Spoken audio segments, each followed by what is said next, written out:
Setting up your care center. After completing this module, you'll understand the guidelines for the use of a care center, the requirements and recommendations for the setup of the care center, staffing requirements, and how to report your care center decisions to the district. School administrators, COVID-19 coordinators, and care center attendants are the intended audience. And the information in this module is based on the Care Center document updated on August 6th. For the 2021 school year, schools will need to modify classroom layouts and space usage in order to meet state and local health guidelines related to COVID-19. Specifically, every school must create at least one care center. Care centers are rooms that are set up specifically for students to wait for someone to pick them up from school if they haven't passed the daily health screening or if they start experiencing symptoms associated with COVID during the day. Your health room should be reserved for medication administration or to assist students who are not experiencing COVID symptoms. Your health room should not be used as your care center. And in order to minimize exposure to presumptive cases, students who experience COVID symptoms during the day should be escorted by an employee directly to the care center for assistance, not to the front office or to the health room.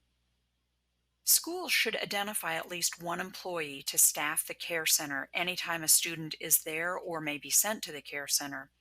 It's actually recommended that schools have at least 2 employees, maybe even more, available to fill this care center attendant role in order to provide the employees a break or additional assistance if needed, or to be able to fill in during an employee absence. Care center attendants will be required to complete training modules in Learning Central and to pass a competency check with the school nurse. The details of the training modules are outlined on the last slide of this slide deck.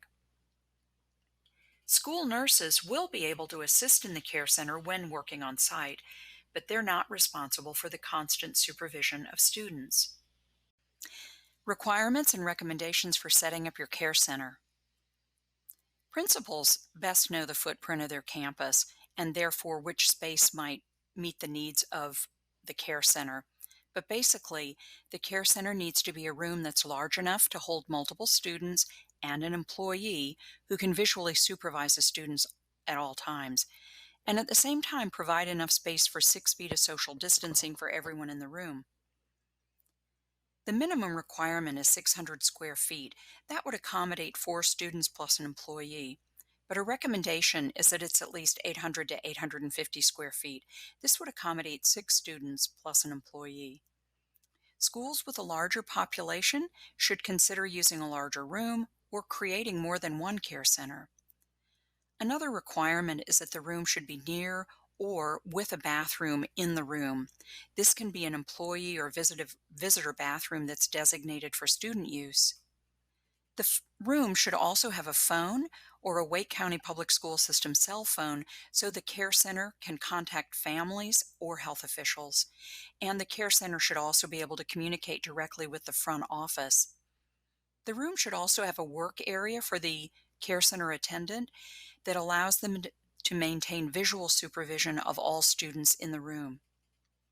The room also needs to have the space and ability to store personal protective equipment, and you might want to use physical barriers like movable furniture, bookshelves, or filing cabinets to divide the room into socially distanced areas. We'll call these care bays. This would be where the students would be sitting. The care bays need to be able to be closed off for cleaning, even just using a closed for cleaning sign. It will also be helpful to set up signs numbering the care bays. For example, Care Bay 1, Care Bay 2, so students can be directed to sit in a specific care bay and custodial staff can be directed to clean specific care bays. Recommendations, but not requirements, are a sink, that the floor is non-carpeted, and that a restroom is in the room. These are recommendations, not requirements. One option is to choose a mobile classroom. The classroom should provide easy access for families to be able to check their student out of the school directly from the exterior of the classroom without having to go inside the school building. A recommendation is that the mobile classroom has a restroom and a sink if possible. And considerations for this decision would be that it might require a second employee to avoid having just one student alone with an employee.